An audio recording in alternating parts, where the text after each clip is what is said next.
Hello everyone, welcome to 365x। मेरा नाम असद मुस्तफ़ा खान है। मैं आपको बायोलॉजी पढ़ाऊंगा यहाँ पे। और आज हम अपनी पहली वीडियो में, अपने 11th की पहली वीडियो में पहला चैप्टर शुरू करने जा रहे हैं। ठीक है, शुरू करने से पहले कुछ बातें बता देता हूँ मैं आपको। मेजरली हम ये जो पढ़ते हैं ना, फाउंडेशन क्लासेस, जैसे थोड़ा हल्के में ले लेते हैं। हल्के में इन द सेंस कि आप 11th में आए हो, कोई कोचिंग ज्वाइन करो, तो कोई बड़ी कोचिंग ज्वाइन करो और फिर आपको 11th 12th की पढ़ाई करके आपको नीट देना हो, क्योंकि हम बायोलॉजी नहीं मान लेते, आपको नीट देना है, आपको डॉक्टर बनना है। ठीक है, एक बार को मान लेते हैं। तो उसमें आप क्या करते हो कि आप एनसीईआरटी को हल्के में लेते हो, कोचिंग के जो नोट्स मिल रहे होते हैं उन्हें ज़्यादा पढ़ते हो, आप उनके क्वेश्चंस वगैरह करते हो, बहुत सारी चीज़ें करते हो। मैं खुद एक नीट क्वालिफाई मैं कर चुका हूँ। मैं आपको अपने एक्सपीरियंस से बता रहा हूँ कि अगर आप स्टार्टिंग से ही, जो मैं यहाँ पर आप पढ़ रहे हो, अगर आप स्टार्टिंग से ही इस चीज़ को भी जो आपको 365 में मिल रही है, अगर आप इस चीज़ को भी बहुत ज़्यादा फोकस तरीके से पढ़ते हो तो नीट में आपका 90% स्कोर आप कंफर्म मानो।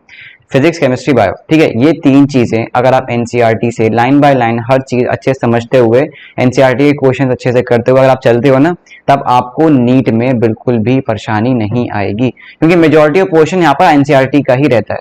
थोड़ा बहुत होगा 2 4 5% जो बाहर से आएगा, लेकिन मेजोरिटी परसेंट आपका एनसीईआरटी से ही रहता है। इसलिए और एक और चीज, आप कोशिश करना कि आप अपने नोट्स, आपको यहाँ से नोट्स मिल जाएंगे, ठीक है, लेकिन आप हैंड रिटन नोट्स बनाओ। ठीक है, डायग्राम बनाना है, हैंड रिटन बनाओ, वो भी करना है, हैंड रिटन करो उसे, और उसे एक अच्छे से मतलब बनाओ, नोट्स को अच्छे से उन्हें रखो। ठीक है, खो मत दे उन्हें।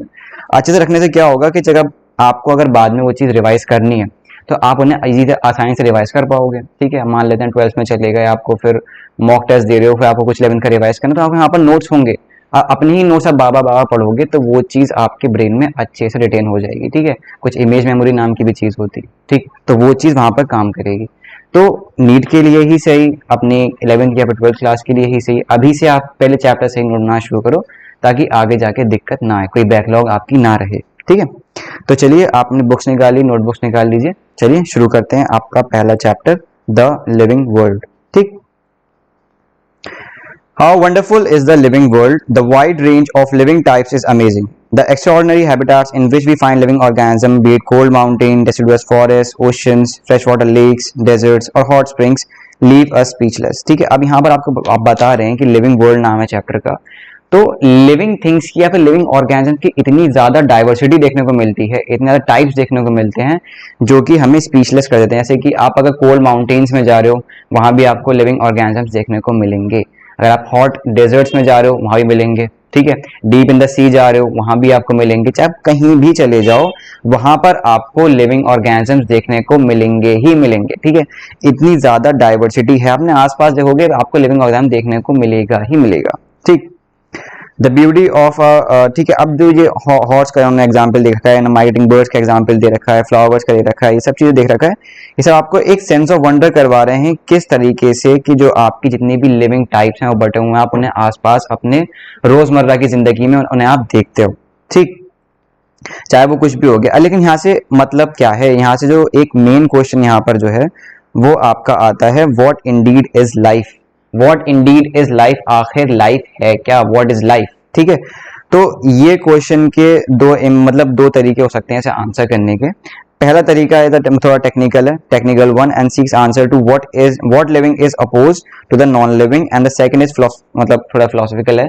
ये आपको बताना है कि लाइफ क्या है, लाइफ का पर्पस क्या है। ठीक है, वो तो आपका चला गया वहां पर फिलोसफी में। ठीक है, यहाँ पर हम जो बात करेंगे, वहां हम ये बात करेंगे कि लिविंग क्या है ऑन द बेसिस ऑफ वो किस चीज से मिलकर, मतलब वो क्या क्या उनके कैरेक्टर्स हैं, क्या क्या उनके एट्रीब्यूट्स हैं। अगर लिविंग ये है तो उनके कंपैरिजन में नॉन लिविंग क्या है, हम उसे कैसे डिफरेंशिएट करेंगे दोनों को आपस में, वो चीज आप यहाँ करोगे।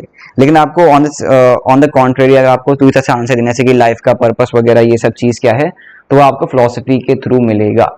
हम देखते हैं कि YouTube पे हम कोई एक दिन लेक्चर लेते हैं, मतलब लेक्चर क्या मिलूंगा, हम बातचीत करते हैं वहां पर, हम फिर ये वाले क्वेश्चन को डिस्कस करेंगे, ये वाले का, what is the purpose of life. Life का पर्पस क्या है, आपकी लाइफ का, मेरी लाइफ का क्या, आपकी लाइफ का क्या, हमारे आसपास लोग हैं उनकी लाइफ का पर्पस क्या है, क्या ये पर्पस डिफाइंड होता है, फिर हमें ये पर्पस खुद बनाना पड़ता है।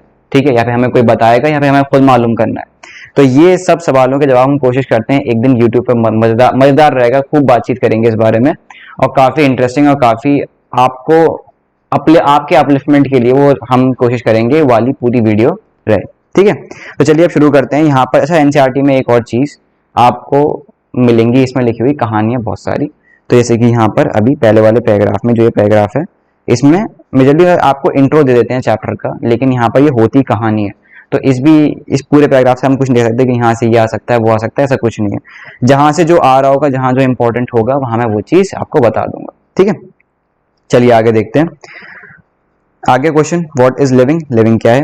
When we try to define living, we conventionally look for distinctive characteristics exhibited by living organisms. Growth, reproduction, ability to sense environment, mount a suitable response to come our mind immediately are the unique features of living organisms. ठीक है। अब आपसे कोई कहे living कौन होते हैं, तो आप बताओगे जो, या फिर इन बुक के हिसाब से, कि जो ग्रो कर सकते हैं, जो रिप्रोड्यूस कर सकते हैं, या फिर जो थोड़े कॉन्शियसनेस, मतलब कॉन्शियसनेस जिनमें होती है, यानी जो आसपास का एनवायरनमेंट का सेंस उनके अंदर होता है, वो हमारे क्या होते हैं? लिविंग होते हैं। मतलब सबसे पहले दिमाग में यही आएगा ना कि ग्रोथ, रिप्रोडक्शन और ये सब चीज़, कॉन्शियसनेस, ठीक है। तो आपका मेटाबॉलिज्म जो आपकी पूरी बॉडी में हो रहा है, वो सब चीज़ें भी आएंगी आपके दिमाग में। तो ये आपका आएगा जब आपसे क्वेश्चन पूछा जाएगा कि व्हाट इज लिविंग। लेकिन अगर आप कह रहे हो ग्रोथ, अगर आप ग्रोथ को लिविंग कह रहे हो, तो ग्रोथ कौन सी ग्रोथ? ग्रो तो माउंटेन भी कर रहा है ना, लेकिन माउंटेन नॉन लिविंग है, ठीक है। अगर आप कोई रिवर की बात करो, अगर रिवर वाइड हो जाती है, पानी ज्यादा आ जाता है, तो रिवर भी ग्रो कर रही है। लेकिन ग्रोथ की बात हो रही है, तो ग्रोथ कौन सी ग्रोथ, ठीक है। रिप्रोडक्शन है, तो क्या रिप्रोडक्शन को सच में आप लिविंग बीइंग का कैसे से बता सकते हो? आप खुद ही अभी 1 मिनट बाद कहोगे लिविंग बीइंग का यूनिक कैरेक्टरिस्टिक्स नहीं है। हाँ ठीक है, मान लेते हैं कि लिविंग बीइंग रिप्रोड्यूस करते हैं, बिल्कुल करते हैं, लेकिन इसे आप क्या यूनिक फीचर कह सकते हो लिविंग ऑर्गेनिजम्स का जो सब में मिलता है? नहीं, आप ऐसा नहीं कह सकते। और क्यों नहीं कह सकते, हम आगे देखेंगे, ठीक है। तो ऐसे जितनी भी चीजें आ रही हैं डिटेल में आप देखोगे कि एग्जैक्टली आप लिविंग बीइंग्स को कैसे कैरेक्टराइज करोगे, क्या उन्हें यूनिक फीचर्स दोगे, वो आपको यहां से पता चलेगा। One can add a few more features like metabolism, and अच्छा वही बात हो रही थी, ability to self replicate, self organize, interact and emergence to this list, ठीक है। Let's try to understand each one of these। अब यहाँ पर एक एक करके हम कोशिश करेंगे हर एक चीज को बारीकी से देखें। ग्रोथ की वजह से मैं कहा ग्रोथ है तो कौन सी ग्रोथ? रिप्रोडक्शन है तो सबके लिए, या फिर किसी के, मतलब किसी पर्टिकुलर ग्रुप के लिए? तो वो सब चीजें अब यहाँ पर हम डिस्कस करेंगे, ठीक है।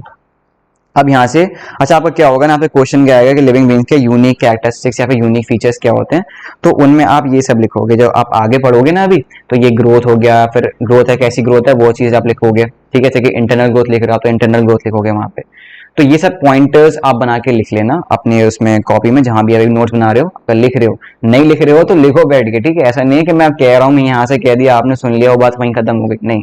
अगर आप नोट्स बना रहे हो तो आपके लिए ही वो चीज बेहतर है, ठीक है। तो आप वो चीज लिखना, ऐसा नहीं है मैंने कह दिया, आप मेरे सामने बैठ के नहीं पढ़ रहे हो तो फिर वो पता ही नहीं चलेगा, ठीक। पता कर लेंगे हम, ठीक है। चलिए आगे बढ़ते हैं। ऑल लिविंग ऑर्गेनिजम्स ग्रो, सारे लिविंग ऑर्गेनिजम्स ग्रो करते हैं, ठीक है। हर कोई ग्रो करता है, ऑब्वियसली। आप भी छोटे थे तो बड़े तो हुए हो ना, ऐसा नहीं वहीं अटके रह गए। आपकी बॉडी साइज बड़ा होगा, बॉडी मास बड़ा होगा, ठीक है। आपकी हरकतों में डिफरेंस आया होगा, हर चीज में डिफरेंस आया होगा, हर चीज आपकी ग्रो करी होगी, आपकी नॉलेज ग्रो करी, आपकी इंटेलिजेंस ग्रो करी होगी, होपफुली, ठीक है।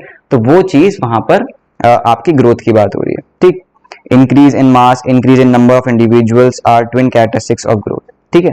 अब यहां पर आप ग्रोथ देखो, increase in mass and increase in number of individuals, ठीक है। अब इंक्रीज इन मास का मतलब क्या है कि मान लेते हैं कि एक माउंटेन है, ठीक है। अब इसे मान लेते हैं, हम ड्रॉ ही कर लेते हैं यहाँ पर, ठीक है। मान लेते हैं ये कोई माउंटेन है, इसके ऊपर टाइम टू टाइम जब चीजें इस पे मतलब आके जमा हो रही थी, तब ये बढ़ रहा था, ठीक है। पहले माउंटेन का साइज क्या था?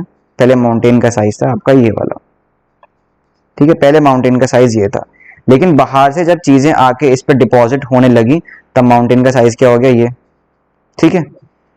रिलेटिवली अगर आप देखोगे तो जो बाद वाला साइज है वो बड़ा है पहले वाले साइज से, ऑब्वियसली वो दिख रहा है आपको। लेकिन क्या आप इसे ग्रोथ कहोगे? ठीक है, क्या माउंटेन ग्रो कर गई? ठीक है, आप एक टाइम पे कह सकते हो कि हाँ ये ग्रोथ है। लेकिन अब क्योंकि आपने ग्रोथ को कह दिया है कि ये लिविंग बीइंग का फीचर है, तो आप उसे कैसे बताओगे लिविंग बीइंग के अलग से? क्योंकि ये भी एक तरह से ग्रोथ ही है, ये भी एक तरह से ग्रोथ ही है, लेकिन कैसी ग्रोथ है ये आपकी ग्रोथ जो है वो है आपकी एक्सटर्नल ग्रोथ। क्या ग्रोथ है वो? एक्सटर्नल ग्रोथ हो रही है, बाहर से चीजें आके डिपॉजिट हो रही हैं, इस वजह से वो चीज आपको ग्रो करती हुई महसूस हो रही है। ठीक है, लेकिन ये क्या है? माउंटेन क्या है? आपकी नॉन लिविंग है। क्या है वो? आपकी नॉन लिविंग है। ठीक है, एक्सटर्नल ग्रोथ हो रही है, नॉन लिविंग है। अगर मैं आपको देखूं, आप अपना एग्जाम्पल लो, बचपन छोड़ देते, धीरे धीरे बड़े हो रहे हो, ठीक है, बॉडी मास भी बढ़ रहा है, आपके नंबर ऑफ सेल्स आपके बढ़ रहे हैं, ठीक। तो वो चीज क्या है, आपकी इंटरनल ग्रोथ आपकी हो रही है, आपके बॉडी के मास में इंक्रीज आ रहा है इंटरनली, ठीक है, इंटरनली आपकी बॉडी ग्रो हो रही है। तो उस चीज को हम, ये वाली जो इंटरनल ग्रोथ होती है, इसे हम कहते हैं एक यूनिक फीचर किसका, लिविंग, जैसे कि ट्रीज होते हैं ना, ट्रीज हो गए, प्लांट्स हो गए, आपने एक सीड दबाया, फिर बड़ा बड़ा होते होते वो ट्री बन गया, तो वो क्या है, वो ग्रोथ है उसकी, वो इंटरनल ग्रोथ है कि वो यहाँ से लेकर इतना बड़ा हो गया, वो ऐसा नहीं है, ठीक है। अब ये तो, और जो एक्सटर्नल ग्रोथ होती है वो आपकी टेम्परेरी भी होती है, ठीक है, परमानेंट आपकी एक्सटर्नल ग्रोथ नहीं होती है, वो घटती बढ़ती रहती है। आप थोड़ी ना हो कि अगर एक दिन आप इस साइज के हो, फिर अगले दिन ऐसे निकले, फिर अगले दिन ऐसे निकले, ऐसा थोड़ी ना होगा, ठीक है। जो आपके अभी साइज है तो कुछ टाइम तक मेंटेन करोगे, बहुत स्लो स्लो ग्रोथ होगी वो, ठीक। तो ग्रोथ को आप समझो कि ग्रोथ कौन सी ग्रोथ की बात हो रही है। ग्रोथ बाहर भी वो देखने को मिलेगी आपको आपके नॉन लिविंग में, लेकिन वो ग्रोथ ये वाली ग्रोथ से अलग है, ठीक है। यहाँ पर इंक्रीज इन मास की बात हो रही है, यहाँ पर इंटरनल ग्रोथ की बात हो रही है, ठीक। ठीक है, आगे देखते हैं। A multicellular organism grow by cell division. In plants, this growth by cell division occurs continuously throughout the lifespan. In animals, this growth is seen only at a certain age. However, cell division occurs in tissues to replace lost cells. अब यहाँ पर आपकी बात क्या हो रही है कि जो आपकी वाली ग्रोथ की बात हो रही थी ना कि मल्टी सेलुलर ऑर्गेनिज्म, सबसे पहले आपकी ये दो चीज़ें बहुत क्लियर कर लेते हैं, क्योंकि हर बात हमें क्लियर करते हुए चलनी है ना कि आपके यूनिसेलुलर कौन होते हैं, ठीक है, और आपके मल्टी सेलुलर कौन होते हैं। अगर आप यूनिसेलुलर की बात करते हो तो यूनिसेलुलर कौन होते हैं, जो एक सिंगल सेल से मिलकर बने हुए होते हैं, और मल्टीसेलुलर कौन होते हैं, जो बहुत सारे सेल से मिलकर बने हुए होते हैं, ठीक है। तो बेसिक आपकी डेफिनेशन है कि यूनिसेलुलर कौन हो गए, जो एक सिंगल सेल से मिलकर बने हुए हैं, वो हमेशा अपना सिंगली, मतलब सिंगल सेल ही सारे काम करेगा, और वही अपने आप में इंडिपेंडेंट है, वही एग्जिस्ट करेगा, और वो क्या है, आपका एक यूनिसेलुलर ऑर्गेनिज्म हो गया। मल्टीसेलुलर ऑर्गेनिज्म में क्या है, बहुत सारे सेल्स से मिलकर आपका एक ऑर्गेनिज्म बना हुआ है, जहां पर उनके अलग अलग ग्रुप्स जो हैं सेल्स के, उनका अलग अलग काम जो है बटा हुआ है, और वैसे ही वो काम कर रहे हैं, ठीक है। तो ये एक बहुत बेसिक डेफिनेशन मैं आपको बता दी कि यूनिसेलुलर कौन होता है और मल्टीसेलुलर कौन होते हैं। अगर ऑलरेडी आप पढ़ के आ रहे हो तो पता होगा आपको, लेकिन फिर भी हर एक चीज यहाँ पर आपसे डिस्कस करना जरूरी है, ठीक है। मल्टीसेलुलर ऑर्गेनिज्म जो ग्रो करते हैं वो ग्रो करते हैं सेल डिवीजन से। मल्टीसेलुलर ऑर्गेनिज्म किससे ग्रो करते हैं, वो थ्रू सेल डिवीजन, उनका मतलब उनका सेल है, ठीक है, एक प्रोसेस में जाएगा, फिर वहां से वो डिवाइड कर जाएगा। अच्छा, मैं पता है मैं क्या चाह रहा था, मैं ये चाह रहा था कि मैं आपका जो चैप्टर है आगे the fundamental unit of life, जो सेल वाला चैप्टर है, मैं वहां से शुरू करूं, क्योंकि हर चीज का बेस, आपकी पूरी बायोलॉजी का बेस वहां पर है, आपके सेल वाले चैप्टर में, आपके सेल साइकिल एंड डिवीजन वाले चैप्टर में। लेकिन मैं सोचा फिर तो अब हर किसी के स्कूल वगैरह में अलग अलग चल रहा होगा, लेकिन हम जल्दी वहां पहुंच जाएंगे, ज़्यादा टाइम हमें इंशाल्लाह नहीं लगेगा वहां पर पहुंचने में। तो यहाँ पर आप ध्यान दें कि जो आपका वाला चैप्टर है वो आपका फंडामेंटल है, तो ये सब चीजें जो मैं सेल से मैं थोड़ी बहुत स्किप करूंगा ना, कि मैं आपको थोड़ा थोड़ा बता दें यूनिसेलुलर कौन है, मल्टीसेलुलर कौन है, ये सब चीजें बहुत ही ज्यादा डीप में, बहुत ज्यादा जाके वहां पर आप सेल को हम बहुत अच्छे से, बहुत डीपली पढ़ेंगे, ठीक है। जितना इन डेप्थ जा सकते हैं सेल में, हम उतना इन डेप्थ जाएंगे, ठीक है। अच्छा, प्लांट्स की जो ग्रोथ की बात हो रही है, प्लांट्स में ग्रोथ की क्या बात हो रही है कि प्लांट्स अपने लाइफ में कंटिन्यू, मतलब थ्रू आउट देयर लाइफ वो अपनी ग्रो करते रहते हैं। आपने कोई ट्री है, ट्री की कोई ऐसा नहीं कि हाइट रुक गई ट्री की, अब ट्री जो है वो ग्रो कर रहा है कर रहा है कर रहा है, और वो लाइफ टाइम ग्रो करता ही रहेगा, वो ट्री नहीं रुकेगा, ठीक है। तो जो आपके प्लांट्स होते हैं वो through out the life grow करते हैं। लेकिन एनिमल्स हो गए, जैसे कि आप हो गए, बहुत कॉमन सिंपल चीज है कि आप हो, आपकी एक सर्टेन एज पे जाके आपकी हाइट रुक जाएगी, आपकी ग्रोथ रुक जाएगी वहां पे, ठीक है। अब वो आपके ऊपर, ज्यादा खाओगे मोटे हो गए, कम खाओगे पतले हो जाओगे, ठीक है, मेरी तरह। लेकिन ऐसा नहीं होगा कि आपकी, मतलब जैसे हाइट में कुछ इंक्रीमेंट आ गया कि अभी आप 24 के हो तो इतने हो, आप 28 के हो गए तो और बड़े हो गए, नहीं, ऐसा नहीं होगा। एक टाइम पे जाके आपकी हाइट रुक जाएगी, फिर आप और ग्रो नहीं करोगे, ठीक है। तो एनिमल्स में जो होता है वो ग्रोथ एक सर्टेन एज तक होती है, लेकिन प्लांट्स में ग्रोथ कैसी होती है, एक सर्टेन एज तक नहीं होती, थ्रू आउट द लाइफ होती है। तो यहाँ पर आप क्या लिखोगे, मैं आपको थोड़ा सा हिंट दे रहा हूँ कि आप लिखोगे एनिमल्स के लिए लिख देना कि limited, growth is limited. Plants के लिए लिख देना ग्रोथ इज अनलिमिटेड। अच्छा, मैं लिख रहा हूं तो ये है कि यहाँ से कॉपी भी कर लेना, ठीक है। ये जो कुछ चीजें मैं लिखूंगा अच्छी अच्छी सी, हर चीज नहीं लिख दूंगा ऑफ कोर्स, लेकिन कुछ लिखूंगा, वो आप कॉपी करते हुए चलना, जो आपको लगे मैं इंपॉर्टेंट बोल भी रहा हूँ, मेरे मुंह से निकल जाए, मैं लिखूं ना, वो भी आप लिख लेना, ठीक है। चलिए आगे देखते हैं। Unicellular organism grow by cell division. One can easily observe this in vitro cultures by simply counting the number of cells under the microscope. In majority of higher animals and plants, growth and reproduction are mutually exclusive events. One must remember that increase in body mass considered as growth. ठीक है, अब यहाँ पर इन्होंने क्या कहा, ठीक है, अब यहाँ पर इन्होंने कहा कि यूनिसेलुलर ऑर्गेनिज्म कैसे ग्रो करते हैं, बाय सेल डिवीजन। ये भी सेल, मतलब दोनों में ही आपके सेल डिवीजन हो रहा है, दोनों में क्या हो रहा है, सेल डिवीजन हो रहा है। और आप कैसे पता लगा सकते हो, इन विट्रो। इन विट्रो क्या होता है, ठीक है, इन विट्रो क्या होता है, आप पढ़ के आए होगे ना, आपने पहले भी पढ़ा होगा अपने पुरानी क्लासेस में कि इन विट्रो क्या होता है, 10th में मेरे ख्याल से आपने पढ़ा होगा। इन विट्रो फर्टिलाइजेशन पढ़ा होगा 10th में, या फिर 8th में पढ़ के आए होगे रिप्रोडक्शन वाले चैप्टर में। तो इन विट्रो आपको पता होना चाहिए इन विट्रो क्या होता है। इन विट्रो का मतलब क्या होता है, बॉडी से बाहर, यानी बाहर की तरफ। इन वीवो, ठीक है, इन विट्रो क्या हो गया आपका, मतलब हर चीज में लिख रहा हूँ आपके लिए, अब ध्यान से मतलब कॉपी करना हर चीज, ऐसा नहीं कि मेरी मैथ बेकार जा रही है, ठीक। तो इन विट्रो क्या हो गया, कि आपकी बॉडी से बाहर जो चीज हो रही है वो इन विट्रो हो गई, ठीक है। बॉडी के अंदर जो चीज हो रही है वो आपकी क्या हो गई, इन वीवो। इन विट्रो क्या हो गया, बॉडी से बाहर। इन वीवो का मतलब क्या हो गया, बॉडी के अंदर, ठीक है। तो बॉडी के मतलब ये सब आप फर्टिलाइजेशन, मतलब सॉरी सेल डिवीजन आप करा सकते हो यूनिसेलुलर ऑर्गेनिजम्स के, इजीली वो ग्रो करते हैं, बहुत ज्यादा फास्ट रेट पे ग्रो करते हैं, सेल डिवाइड करता है, मतलब मल्टीप्लाई करते हैं बहुत ज्यादा लार्ज अमाउंट में। तो हम सिंपली नंबर ऑफ, अगर आप वो काउंट कर लो सेल्स कितने माइक्रोस्कोप के अंदर, तो आप बता सकते हो कि हाँ ये भी ग्रो कर रहा है, ठीक है। लेकिन आप एक चीज देखो, जैसे कि अगर कोई सिंगल सेलुलर ऑर्गेनिज्म है, इसका सेल डिवीजन हुआ, ठीक है, एक से क्या हो गया, ये दो बन गए, ठीक है। अब फिर इनका भी सेल डिवीजन हो गया, इनका भी सेल डिवीजन हो गया, अब ये भी दो बन गए, ठीक, क्या हो गए, ये भी दो बन गए। अब यहाँ देख रहे हो कि ये वाला जो सेल था, ये वाला जो सेल, ये इसकी ग्रोथ, ठीक है, किसके मतलब किसके इक्वल है, इसके रिप्रोडक्शन के इक्वल है। दिख रही है आपको, दिख रही है, समझ में आ रहा है ना मैं क्या कहना चाह रहा हूँ, कि अगर एक सेल था वो दो पार्ट में डिवाइड हो गया और दो बन गए, यानी एक से दो बन गए, एक से दो बन गए। तो एक से दो जो बन रहे हैं वो उसकी ग्रोथ भी है, and at the same time आप ये भी कह सकते हो कि वो रिप्रोड्यूस भी कर रहा है, ठीक है। तो यूनिसेलुलर ऑर्गेनिजम्स में ये जो चीज होती है ना, ग्रोथ और रिप्रोडक्शन, ये एक्सक्लूसिव इवेंट्स नहीं होते हैं, मतलब अलग अलग नहीं होते, ये एक साथ ही होते हैं, मतलब आप ग्रोथ और रिप्रोडक्शन इनके लिए एक ही बात है, ठीक है। ये चीज ध्यान में रखना आपने।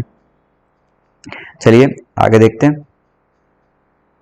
हाँ, अच्छा कोई पॉइंट छूटा नहीं, हाँ एक और चीज कि हाँ बताया ना आपको कि मल्टी सेलुलर ऑर्गेनिजम्स में जो ग्रोथ और रिप्रोडक्शन है ये क्या है, एक्सक्लूसिव इवेंट्स हैं। क्या है, एक्सक्लूसिव इवेंट्स हैं। ग्रोथ का अलग मतलब है, रिप्रोडक्शन का अलग मतलब है। यूनिसेलुलर ऑर्गेनिजम्स की तरह ग्रोथ और रिप्रोडक्शन एक ही टाइम पे एक ही जैसी चीज हो रही है, वो सेम नहीं है। किसमें, मल्टी सेलुलर ऑर्गेनिजम्स में आपकी ये दोनों चीजें यानी ग्रोथ और रिप्रोडक्शन दोनों अलग अलग बात है, ठीक है। वो तो आप इंसानों में देखते ही होंगे, ग्रोथ अलग चीज होती है, रिप्रोडक्शन अलग चीज होता है, ठीक। तो आपको ये ध्यान रखना है कि बॉडी मास में इंक्रीज आएगा उसे ही आप ग्रोथ कहोगे, यानी कि इंटरनल ग्रोथ को ही आप वाली ग्रोथ कहोगे, जिसे आप यूनिक फीचर में लिख पाओगे, ठीक है। चलिए आगे देखते हैं। Non living objects also grow if we take increase in body mass as a criterion for growth, ठीक है। मैंने बताया कि माउंटेन्स और ये सब भी ग्रो कर जाते हैं, एक्युमुलेशन हो जाता है इनके मटेरियल में, डिपॉजिट हो जाता है, फिर बड़ी हो गए, तो उसे आप ग्रोथ नहीं कहोगे, क्योंकि ग्रोथ क्या है, increase in mass. In living organisms growth is from inside, ठीक है, इंटरनल ग्रोथ की बात हो रही है। डिफाइनिंग प्रॉपर्टी आप नहीं ले सकते ग्रोथ को, लेकिन इंटरनल ग्रोथ लिख दोगे तो उससे आप डिफाइनिंग प्रॉपर्टी ले सकते हो। लेकिन सिर्फ ग्रोथ लिखोगे तो मैंने पहले भी कहा था कि सिर्फ ग्रोथ अगर आप लिख रहे हो, क्योंकि माउंटेन भी हमारी जो कहाँ गई हमारी माउंटेन, बढ़िया सी ये जो हमारी ये माउंटेन थी ये भी ग्रो कर रही थी, ये भी ग्रो कर रही थी, इस वजह से हम ग्रोथ को एज अ डिफाइनिंग फीचर नहीं ले सकते। अगर आप इंटरनल ग्रोथ लिखोगे तो वहां पर आप ले सकते हो, ठीक है, वो चीज बड़ी है। लेकिन सिर्फ ग्रोथ अगर लिख रहे हो तो वो आप डिफाइनिंग फीचर लिविंग ऑर्गेनिज्म का नहीं ले सकते, ठीक है। Conditions under which it can be observed in all living organisms have to be explained, and then we understand that as a characteristic of living organism. A dead organism does not grow, ठीक है। Obviously क्यों ही grow करेगा dead organism, के उसके अंदर के body functions ही काम नहीं कर रहे हैं, तो वो क्यों ही grow करेगा, ठीक है, ध्यान में रखना। चलो ये भी मैं लो स्टार बना दिया मैंने इस पॉइंट पर, ठीक है, कि डेड ऑर्गेनिज्म ग्रो नहीं करते। मैंने आपको आज नई बात बताई है, ये कोई डेड हो गया वो अब ग्रो नहीं करेगा, ठीक। चलिए नेक्स्ट क्या है हमारा, नेक्स्ट है हमारा reproduction. Likewise the characteristics of living organism. चलो आपने देखा ना अभी, आप ग्रोथ आप अगर आप कहते हो नॉर्मली के जो चीजें बड़ी हो रही होती हैं, ग्रो कर रही होती हैं, वो लिविंग ऑर्गेनिज्म में आप कह सकते हो, नहीं नहीं कह सकते। देखा ना, ग्रोथ को आप डिफाइनिंग नहीं कह सकते, वैसे ही रिप्रोडक्शन को भी आप defining characteristics of living organism नहीं कह सकते, ठीक है। वो क्यों नहीं कह सकते हम आगे देखेंगे, ठीक। In multicellular organisms, reproduction refers to the production of progeny possessing features more or less similar to those of parents. Invariably and implicitly we refer to sexual reproduction. ठीक है, यहाँ पर sexual reproduction की बात कर रहे हैं. क्यों? क्योंकि multicellular organisms में जहाँ आप देखोगे जहाँ पर दो पेरेंट्स इन्वॉल्व हो रहे होते हैं, जहाँ पर दो पेरेंट्स इन्वॉल्व हैं वो आपका सेक्सुअल रिप्रोडक्शन है. जहाँ पर आपका एक सिंगल पेरेंट इन्वॉल्व है वहाँ पर आपका वो एसेक्सुअल रिप्रोडक्शन होता है. ठीक है, तो इस बात को भी मैं यहाँ पर लिख ले रहा हूँ. ठीक है, आप भी लिख लेना कि अगर दो पेरेंट्स इन्वॉल्व हैं तो किस तरह का रिप्रोडक्शन हो गया, ये आपका सेक्सुअल रिप्रोडक्शन हो गया. लेकिन अगर सिंगल पेरेंट इन्वॉल्व है तो आपका क्या हो गया, एसेक्सुअल रिप्रोडक्शन हो गया. ठीक है, तो दो पेरेंट अगर आपके इन्वॉल्व है रिप्रोडक्शन में तो वो क्या हो गया आपका सेक्सुअल, और अगर एक ही पेरेंट इन्वॉल्व है तो आपका क्या हो गया, वो एसेक्सुअल रिप्रोडक्शन हो गया. ठीक है, सिंपल है. Organism reproduce by asexual means also. ठीक है, अब बता देना आपको सेक्सुअल रिप्रोडक्शन क्या होता है, सेक्सुअल क्या होता है, और ये आप ऑलरेडी पढ़ के आए हुए हो. ठीक है, अगर आप ये चीजें भूल भी रहे हो ना तो भी कोई दिक्कत नहीं है. आप पढ़ रहे हो ना तो अब इसे ध्यान से पढ़ो, अच्छे से पढ़ो और लिख लिख के पढ़ो. ठीक है, तब आपको जाके आगे के लिए नहीं भूलोगे. क्योंकि बाद में अगर होगा ना नीट का एग्जाम पास है या फिर कोई एग्जाम्स पास है तब फिर से पढ़ना शुरू करोगे तब बिल्कुल सारी चीजें याद नहीं होंगी, ना ही आप कुछ कर पाओगे, रट्टा मारना पड़ेगा. अभी ये समझ समझ के अच्छे से पढ़ो कि रिप्रोडक्शन अगर डिफाइनिंग फीचर नहीं है तो क्यों ऐसा है, ग्रोथ अगर डिफाइनिंग फीचर नहीं है तो क्यों है. ठीक है, हर चीज के क्वेश्चन करो और उसे समझ समझ के पढ़ो. ठीक, चलिए आगे देखते हैं. Fungi multiply and spread easily due to the millions of asexual spores they produce. In lower organisms like yeast and hydra, we observe budding. ठीक है, अब आपको बता रहे हैं कि सेक्सुअल रिप्रोडक्शन के एग्जाम मतलब एसेक्सुअल के बता रहे हैं आपको एग्जांपल्स, आप पढ़ चुके हो सब. ठीक है, आप पहले क्लास में पढ़ चुके हो कि बडिंग क्या होता है. ठीक है, in planaria flatworms we observe true regeneration. Regeneration क्या होता है कि अगर आपकी कोई बॉडी का मान लो ये मेरा हाथ है, मेरा हाथ यहाँ से काट दिया जाए, ये मेरा हाथ यहाँ से काट दिया जाए, फिर से मेरा हाथ वापस आ जाए. ठीक है, वो क्या होगा, वो रीजनरेशन होगा. क्या होगा, वो रीजनरेशन ऑफ टिश्यू. मूवी में अगर आप देखते होगे ना, कौन सी मूवी थी वो, यहाँ पर रीजनरेशन होता था, कौन सी थी, याद नहीं आ रही मुझे, बताना यार. वो है नहीं, किसी सुपर हीरो की मूवी है, वो रीजनरेट होता है, डेडपूल. ठीक है, तो वहां पर आपका क्या था कि उसका कोई भी अगर बॉडी पार्ट कट हो जाता है तो वहां पर वो रीजनरेट कर रहा है, तो उसे हम कहते हैं रीजनरेशन. यहाँ पर क्या दिया हुआ है कि फ्लैट वॉर्म्स में आपको क्या देखने को मिलता है, रीजनरेशन देखने को मिलता है. ठीक है, fragmented organism regenerates the lost part of his body. ठीक है, अब अच्छा मुझे आप ये बताओ कि आप क्या इंसानों में रीजनरेशन होता है या ह्यूमंस में सच में रीजनरेशन होता है, अगर होता है तो किस बॉडी पार्ट में होता है. ठीक है, ये बात आप मान लो कि आपको ये ढूंढ के लानी है, आपको पता करके लानी है क्या ह्यूमंस में रीजनरेशन होता है, अगर होता है तो कौन से बॉडी पार्ट में होता है. ठीक, पहले आपको बताना है, आंसर ढूंढने से पहले आप बताओ कि आपको क्या लगता था, फिर उसके बाद बताना. ठीक है, कि अब क्या सोचते हो आप रीजनरेशन के बारे में. ठीक, रीजनरेशन बहुत बढ़िया चीज लगती होगी नहीं, कि आप कोई बॉडी पार्ट खो दो, कोई बॉडी पार्ट आप मतलब चला जाए, मतलब किसी कुछ हो जाए आपके बॉडी पार्ट को तो फिर से आ जा रहा है, कोई दिक्कत कोई चिंता की बात ही नहीं. मतलब एक जो फियर आपका फैक्टर होगा ना, जो आपका फियर होता है कि ये चोट लग जाएगी, ये हो जाएगा, वो हो जाएगा, तो वो डर खत्म हो जाएगा. आप समझ लो अगर वो आपके अंदर वो डर खत्म हो जाए कि आपको कुछ हो जाएगा, आपका बॉडी पार्ट खत्म हो तो वापस नहीं आ पाएगा, तो समझ लो कि ह्यूमन की जो कैपेबिलिटी होगी वो क्या आसमान छुएगी. फिर वो मतलब जो चीजें इंसान करने से डरता है वो चीजें वो आराम से करेगा, क्योंकि वो डर नहीं है उसके अंदर कि अगर ये चीज खो दिया तो वापस नहीं आ पाएगी वो, है ना. बहुत इंटरेस्टिंग चीज है तो यार, सोचना इस बारे में. ठीक है, the fungi the filamentous algae. ठीक है, अब यहाँ पर आपको और चीजें दी है, filamentous algae, the protonema of mosses all easily multiply by fragmentation. अब आपको दिया था बडिंग दिया हुआ था यहाँ पर. ठीक है, एक आपको फ्रेगमेंटेशन दिया हुआ है. ठीक है, अब फ्रेगमेंटेशन वही सेम चीज है कि अगर फ्रेगमेंट्स में टूट रहा है तो हर फ्रेगमेंट ही एक अलग नया बॉडी बन जाए, एक अलग ही ऑर्गेनिज्म बन जाए, तो उसे हम क्या कहते हैं, उसे हम फ्रेगमेंटेशन कह देते हैं.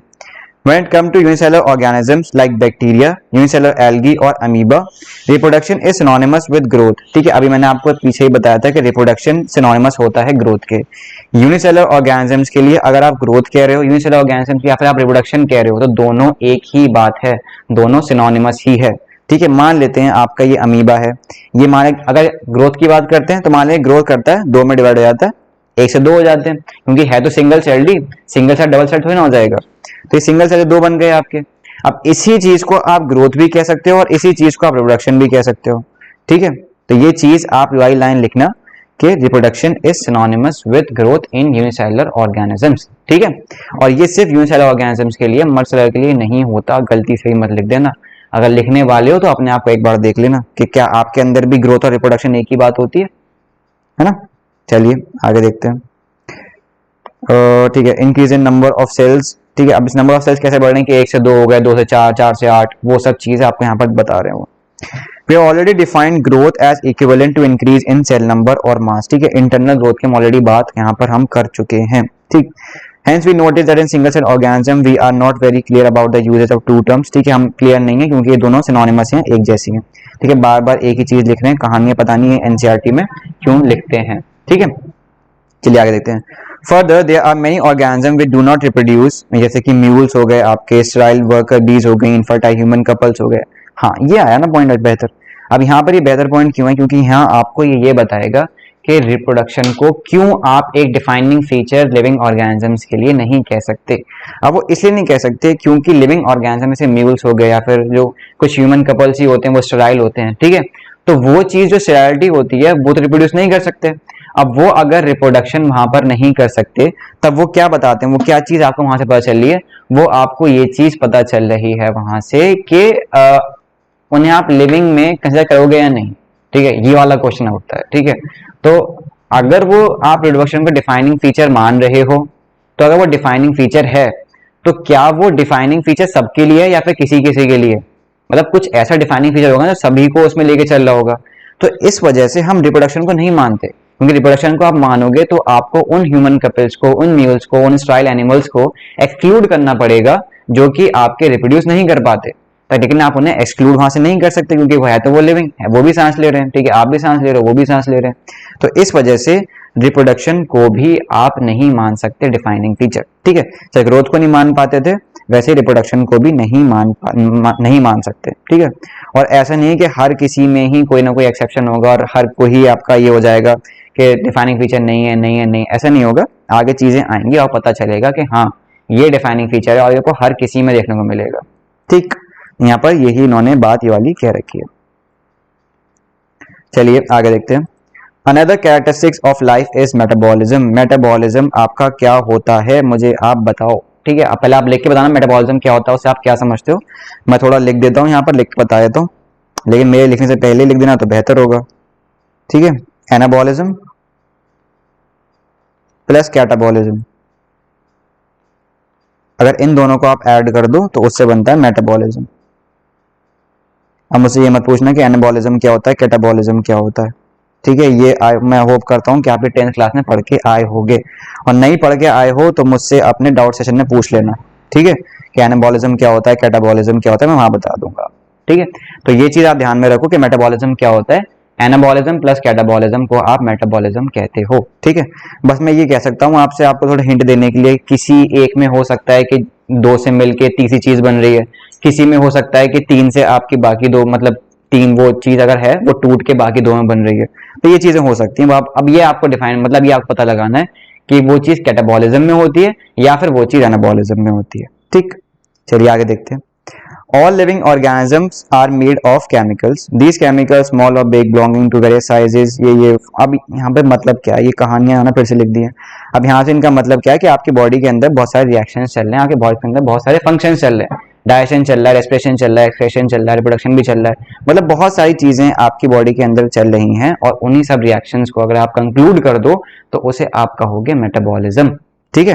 और ये मेटाबॉलिज्म एक डिफाइनिंग फीचर होता है लिविंग ऑर्गेनिज्म का। सबके अंदर आपको ये मेटाबॉलिक रिएक्शंस आपको देखने को मिलेंगे, ठीक है। There are thousands of metabolic reactions occurring simultaneously inside all living organisms. बहुत सारे फंक्शंस हो रहे हैं, आपको तो पता भी नहीं है। आपके बॉडी के अंदर से मतलब खाना खा के बैठे हुए हो, ठीक है, तो आपकी बॉडी में डाइजेशन चल रहा होगा, ठीक है, डाइजेशन के बाद फिर एक्सक्रीशन चलेगा, ठीक है, एट द सेम टाइम आपके ब्रीदिंग एंड रेस्पिरेशन भी चल रहा है वहां पर।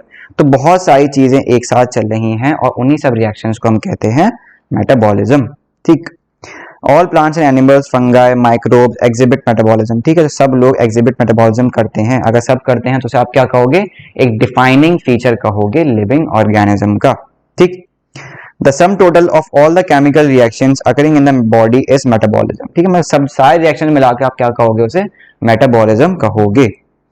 No non living object exhibit metabolism, कि कोई भी नॉन लिविंग, पहाड़ है, पहाड़ के मेटाबॉलिज्म दिखाता है, ठीक है, पहाड़ के अंदर आपको एनाबॉलिज्म देखने को मिलता है, नहीं मिलता, ठीक है, मेटाबॉलिज्म देखने को मिलता है, नहीं मिलता।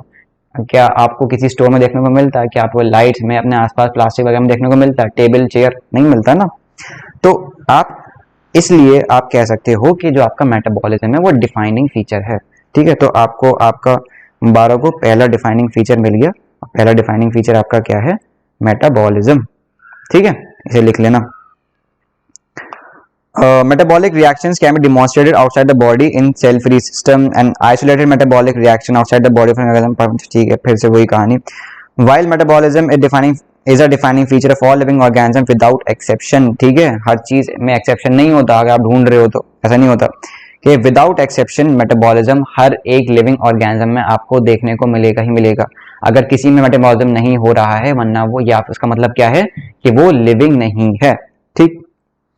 Hence, cellular organization of a body is the defining feature of life forms, ठीक है। अब यहाँ पर ये कहाँ से आ गया, सेलुलर ऑर्गेनाइजेशन कहाँ से आ गया, metabolism in vitro are not living thing but surely living reactions, ठीक है, ये क्या है, लिविंग रिएक्शंस की बात हो रही है। अब सेलुलर ऑर्गेनाइजेशन क्या होता है कि आपकी बॉडी सेल से मिलकर बनी हुई है, ठीक है। अब यहाँ पर सेल्स की बात आ गई तो मैं आपको थोड़ा सा और कुछ बता देता हूँ कि सेल्स हैं आपके बहुत सारे सेल्स जो सिमिलर हैं और एक तरह का काम कर रहे हैं, तो मिलके वो क्या बनाएंगे आपके, वो बनाएंगे टिश्यूज। क्या बनाएंगे, वो टिश्यूज बनाएंगे। बहुत सारे टिश्यू जो सिमिलर काम कर रहे हैं मिलके, जो इनका सेम फंक्शन है, वो क्या बनाएंगे आपके, टिश्यू से बनेगा आपका ऑर्गन, ठीक है।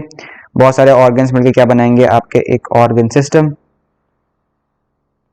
ठीक है। और ये ऑर्गन सिस्टम आपका क्या बनाएगा, इन दी एंड ऑर्गेनिज्म पूरा का पूरा, ठीक है। तो सेल से मिलकर क्या बन रहे हैं आपके टिश्यूज, टिश्यू से मिलकर क्या बन रहा है आपका ऑर्गन्स, ऑर्गन से मिलकर क्या बन रहा है ऑर्गन सिस्टम, और बहुत सारे ऑर्गन से मिलकर क्या बन रहा है आपका पूरा का पूरा ऑर्गेनिज्म, ठीक है। ये एक सही हायरार्की याद करने के लिए या फिर याद रखने के लिए या समझने के लिए, ठीक है। तो इस चीज को ध्यान रखना और अपनी नोटबुक में भी लिख लेना, ठीक। Perhaps the most obvious and technically complicated feature of all living organisms is the ability to sense their surroundings or environment and respond to these environmental stimuli, which could be physical, chemical और biological. Stimuli क्या होता है, आप में से कौन बताए मुझे stimuli क्या होता है, क्या मतलब बताओगे, डिफाइन करोगे, कैसे stimuli को बताओगे, ठीक है। एंड जो भी आपके आसपास एनवायरनमेंट में हो रहा है वो आपके लिए एक स्टिमुलाई है। यानी कि अगर मैं मान लेता हूँ ये अगर की है मेरे लिए, ठीक है, ये की है और ये मैं मतलब मेरा ध्यान नहीं है इसके ऊपर और ये की कहीं से गिर जाती है, अगर गिरा जो वहां से आवाज हो रही है मेरे लिए एक स्टिमुलाई है, ठीक है। तो ये सब चीजें जो भी आपके एनवायरनमेंट में आपके आसपास हो रही हैं, जो आपको मतलब आपसे इंटरेक्ट कर सकती हैं वो चीजें, तो उन्हें हम स्टिमुलाई कहते हैं, एक ब्रॉडर सेंस में बता रहा हूँ, ठीक है। हमें डेफिनेशन में लेके बताना मेरे पास स्टिमुलाई तो ये नहीं, जो भी चीज आपके आसपास एनवायरनमेंट में हो रही हैं जो आपसे इंटरेक्ट कर सकती हैं वो स्टिमुलाई है, ठीक है। We sense our environment through our senses, through our sense organs. Plants respond to external factors like light, water, temperature, other organisms, pollutant, etc. All organisms from the prokaryotes to the most complex eukaryotes can sense and respond to environmental cues. ठीक है, तो हम environment जो चीजें हो रही हैं हमारे पास उनके हम रिएक्ट कर सकते हैं, ठीक है, उनसे इंटरैक्ट कर सकते हैं, ठीक। अब यहाँ पर एक चीज पढ़ सकते हो, ये चीज तो बहुत इजी है, आप खुद पढ़ोगे तो भी समझ जाओगे कि हाँ स्टिमुलाई से रिएक्ट कर रहे हैं, कॉन्शियसनेस है, तो वो लिविंग क्रीचर की वो डिफाइनिंग प्रॉपर्टी है, ठीक है। लेकिन मुझे आप यहाँ बताओ प्रोकैरियोट्स, आप समझा प्रोकैरियोट्स क्या होते हैं, यूकैरियोट्स क्या होते हैं, ऐसा नहीं है मैं देख नहीं रहा हूँ मैं भूल जाऊंगा कि आप मैं स्किप कर दूंगा वो चीज, ऐसा नहीं है, ठीक है। अगर वहां पर आया है तो वहां पर मैं बता के आगे बढ़ूंगा उससे, ठीक। अब हम बात करते हैं कि प्रोकैरियोट्स क्या होते हैं, यूकैरियोट्स क्या होते हैं, ठीक है। सिंपली हम देखते हैं कि फिर से वो चीज आगे सेल में ये चीज आनी, इस वजह से मैं चाहता हूँ मैं सेल पढ़ा लूँ, ताकि अगर ये सब टर्म्स आपके डिफाइंड होंगे आपके लिए तो वो आपको काफी ज्यादा आसानी रहेगी। आसानी क्यों रहेगी, मैं बोल रहा हूँ प्रोकैरियोट है तो आप मुझे बताना नहीं पड़ेगा कि प्रोकैरियोट क्या होता है, क्योंकि मैंने ऑलरेडी आपको पूरा चैप्टर पढ़ा दिया सेल के ऊपर, ठीक है। लेकिन कोई दिक्कत नहीं, ठीक है, ये चैप्टर शुरू करा तो यहीं से चलेंगे धीरे धीरे, ठीक। अब आपके प्रोकैरियोट्स क्यों होते हैं, प्रोकैरियोट्स आपका ये मान लेते हैं सेल है। अब इसके अंदर सेल ऑर्गेनिल मतलब जिनमें आपके सेल ऑर्गेनिल्स होते हैं उनकी एक डिफाइंड बाउंड्री नहीं होगी, ठीक है। उनके आपके जो यहाँ पर न्यूक्लियस होगा उसकी डिफाइंड बाउंड्री नहीं होगी, ठीक है। तो ऐसे मतलब यहाँ से कहीं भी यहाँ से ऐसे पड़े हुए होंगे कहीं भी ऐसे, मतलब यहाँ पर कुछ भी है, ये किसी की भी डिफाइंड बाउंड्री नहीं है, आप किसी को भी देख के पहचान नहीं पाओगे ये क्या है ये क्या है ये क्या है, तो उसको हम कहते हैं प्रोकैरियोट्स, ठीक है। प्रोकैरियोट्स आपके प्रिमिटिव है। और अगर आपके यूकैरियोट्स की बात करोगे तो यूकैरियोट्स में हर एक सेल ऑर्गेनेल की एक डिफाइंड बाउंड्री होती है, आपकी न्यूक्लियस की डिफाइंड बाउंड्री होती है। तो वो हमारे कौन होते हैं, वो हमारे यूकैरियोट्स होते हैं। ठीक है, चलिए आगे देखते हैं। फोटो पीरियड अफेक्ट्स रिप्रोडक्शन, एक सेकेंड हाईलाइटर ले लें। हाँ, photo period affects reproduction in seasonal breeders both plants and animals. ठीक है, फोटो पीरियड मतलब कि आपका सन कब आ रहा है, मतलब गर्मी सर्दी से भी आप कर सकते हो कि क्योंकि गर्मी में ज्यादा धूप रहती है, सर्दियों में कम रहती है, वहां से भी आप देख सकते हो। फोटो पीरियड आप ये देख सकते हो कि कब सनलाइट आ रही है, कब सनलाइट जा रही है, तो दोनों चीजें आप फोटो पीरियड होता है। और यही जो फोटो पीरियड है ना, जो सनलाइट आ रही है, जा रही है, दिन हो रहा है, रात हो रहा है, सीजन चेंज हो रहे हैं, ये आपकी ब्रीडिंग में भी, जैसे एनिमल्स की ब्रीडिंग में भी और प्लांट्स भी जब रिप्रोड्यूस करते हैं, यहाँ पे आप मतलब एनिमल्स और प्लांट्स के रिप्रोडक्शन में काफी इंपॉर्टेंट ये रोल प्ले करती है। ठीक है, तो ये जो फोटो पीरियड है, जो सनलाइट आ रही जा रही है, ये भी आपके लिए क्या है, एक स्टिमुला है। यहाँ मतलब ये नहीं है फोटो पीरियड से क्या हो रहा है, क्या हो रहा है आपको जानना है, नहीं, यहाँ मतलब ये है कि फोटो पीरियड भी आपके लिए स्टिमुला है, वहां से भी आप इंटरेक्ट कर रहे हो, वो भी कुछ ना कुछ चेंजेस आपकी जिंदगी में ला रहा है। ठीक है, तो वो सब क्या है, हमारे लिए स्टिमुला है। तो हम अपनी सराउंडिंग्स के अवेयर हैं, और इसे हम क्या कहते हैं, कॉन्शियसनेस। ठीक है, क्या कहते हैं उसे, कॉन्शियसनेस। अच्छा, ह्यूमन बींग्स ही हैं और द ओनली ऑर्गेनिज्म दैट इनमें के अंदर सेल्फ कॉन्शियसनेस होती है। बाकी जब आप कुछ एनिमल ले लोगे ना उठा के कोई सा भी, उनके अंदर सेल्फ कॉन्शियसनेस नहीं होती। ठीक है, तो आपके जो ह्यूमन बींग्स हैं उनके अंदर सेल्फ कॉन्शियसनेस मतलब कि मैं कौन हूँ, क्या कर रहा हूँ, मैं कैसा हूँ, वो चीज क्या होगी, आपके ह्यूमन बींग सोच सकते हैं, कोई एनिमल नहीं सोच सकता। ठीक है, तो ये चीज ध्यान में रखिए।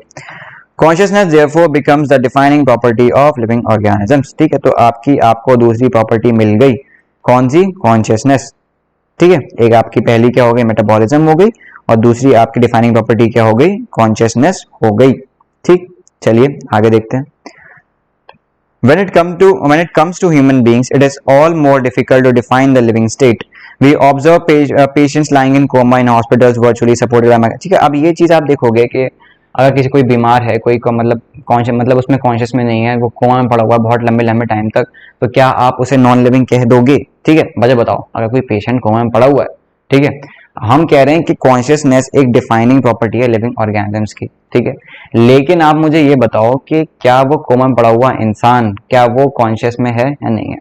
अगर नहीं है तो क्या उसे आप लिविंग कह सकते हो या नहीं? अगर है तो लिविंग कह ही सकते हो, लेकिन अगर नहीं है तो क्या लिविंग कह सकते हो या नहीं, ये मुझे आप लिख के बताओ। ठीक है, ये आपके लिए आज के लिए क्वेश्चन हो गया। ठीक है, the patient is otherwise brain dead भी हो जाते हैं। The patient has no self consciousness or such patient. ठीक है, अभी आपके लिए आज के लिए क्वेश्चन होगा, क्या ये जो पेशेंट है जिनके अंदर सेल्फ कॉन्शियसनेस नहीं है, वो अभी फील नहीं कर पा रहे अपने आप को, तो क्या वो लिविंग है या फिर नॉन लिविंग है, ये आपको मुझे बताना है। ठीक, in higher classes you will come to know that all living phenomena are due to underlying interactions. ठीक है, अंडरलाइंग इंटरैक्शन मतलब आपकी बॉडी के अंदर जो इंटरैक्शंस हो रही हैं सिर्फ उनकी वजह से।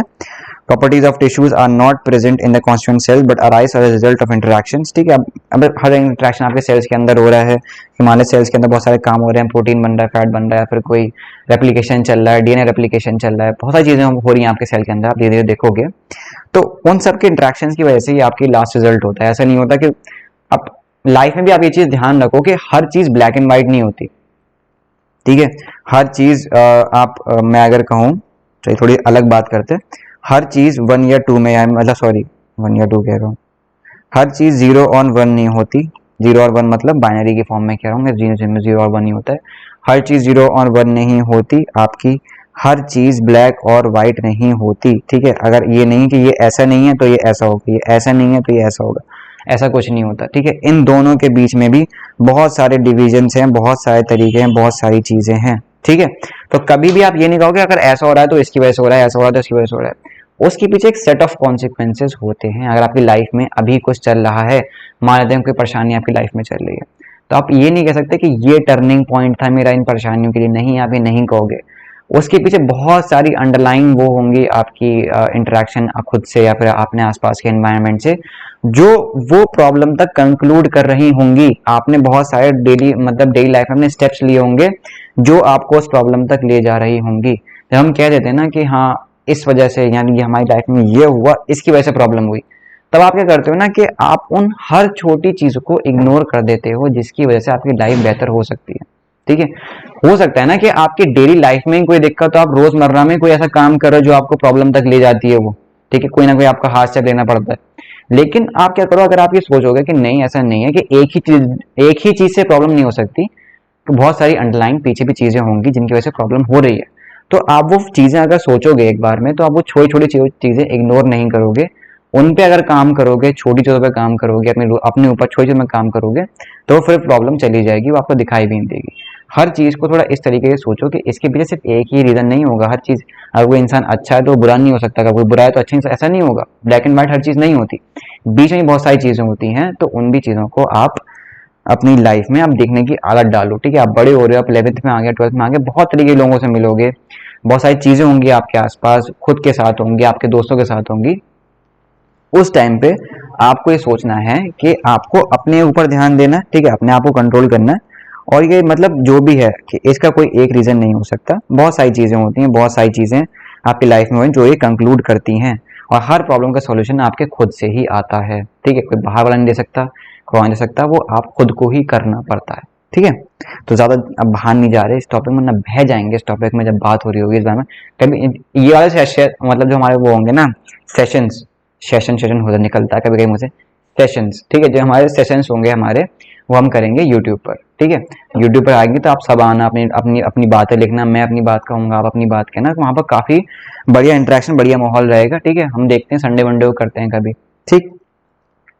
Similarly, properties of cellular organelles are not present in the molecular constituent of an organelle but arise as a result of interactions among the molecular, ठीक है। अब ये बता रहे हैं आपको सब चीज़ का रिजल्ट, आपकी लास्ट ही चीज़ देके जा रही है, ठीक है। Therefore we can say that living organisms are self-replicating मतलब अपने ही जैसी कॉपीज बना सकते हैं, रिप्रोडक्शन वाली बात कर रहे हैं। लेकिन रिप्रोडक्शन नहीं कह सकते, क्यों? क्योंकि आपको पता है कि क्या होता है वो। सेल्फ रेप्लिकेटिंग मतलब कि अपने ही जैसी कॉपीज बना सकते हैं, ठीक है। इवॉल्विंग होते हैं, यानी कि हम हर दिन हम इवॉल्व कर रहे होते हैं, ठीक। सेल्फ रेगुलेटिंग इंटरैक्टिव सिस्टम्स होता है, ठीक है। अपना ध्यान हम खुद रख पाते हैं, सेल्फ कॉन्शियस होते हैं, हमारे अंदर मेटाबॉलिज्म भी चल रहा है, ठीक। रेस्पॉन्डिंग टू एक्सटर्नल स्टिमुलाई, ठीक है, वही कॉन्शियसनेस की बात हो रही है। Biology is the story of life on earth, ठीक। कितनी बढ़िया लाइन लिखी है यहाँ पर, biology is the story of life on earth. हर चीज ऐसा नहीं कि आपने बायो लिया तो आपको रटना पड़ेगा, नहीं, बिल्कुल नहीं।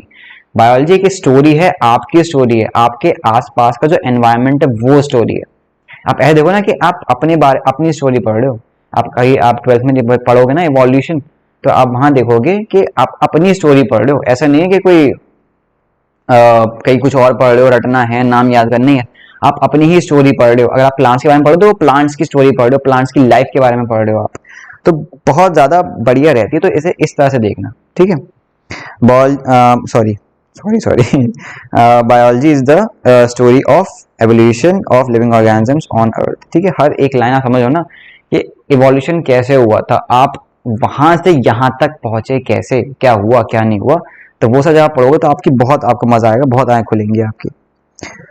All living organisms, present, past and future, are linked to one another by the sharing of common genetic material, but to varying degrees, ठीक है। हम अपना शेयर करते हैं, ठीक है, हम अपने बाप मम्मी के जैसे हैं, लेकिन उनसे डिफरेंट भी है। डिफरेंट क्यों है? क्योंकि उनका जो भी जेनेटिक मटेरियल आया तो आधा आया, फिर उससे मिलकर हम एक बन गए, फिर हमारा आगे फॉरवर्ड होगा तो भी वो चेंज हो जाएगा।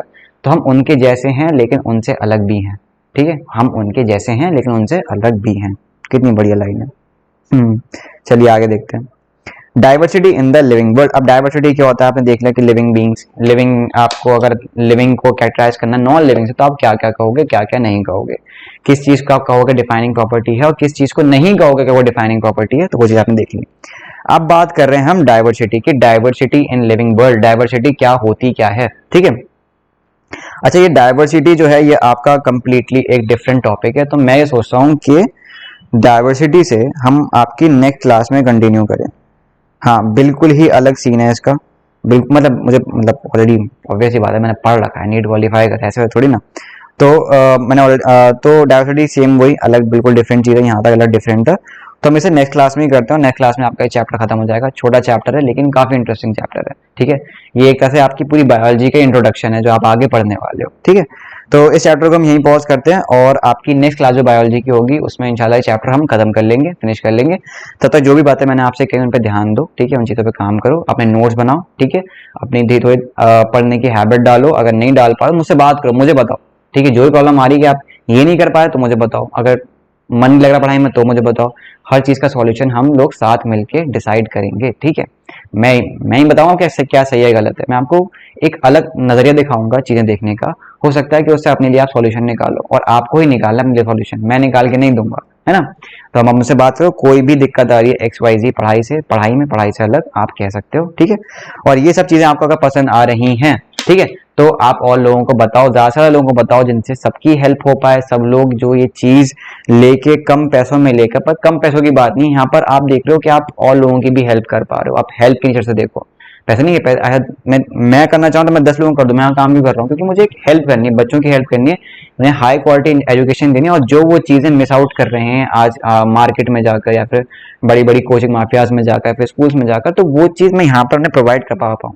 ऑब्वियसली मैं 100% नहीं प्रोवाइड कर पा पाऊंगा, 100% हर किसी की नीड पूरी नहीं हो पाएगी, लेकिन अगर मैं 95 भी कर पा रहा हूँ ना तो मैं जीत रहा हूँ, ठीक है। अगर मैं एक बच्चे की या 2 बच्चे की लाइफ चेंज कर पा रहा हूँ ना अपनी इस चीज से, तो मैं उसे जीत मानूंगा अपने लिए।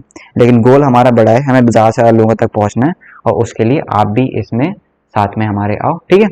तो आपसे मिलते हैं नेक्स्ट क्लास में, आपकी डाउट क्लास का सेशन आपको मेरे पता चल जाएगा कब है, ठीक है। तो thank you so much for watching, please आप इसे शेयर करिए जितने लोगों से आप कर सकते हैं, ठीक है, ज़्यादा से ज़्यादा लोगों को इसमें जोड़िए। Thank you so much for watching, ठीक है, चलो बाय।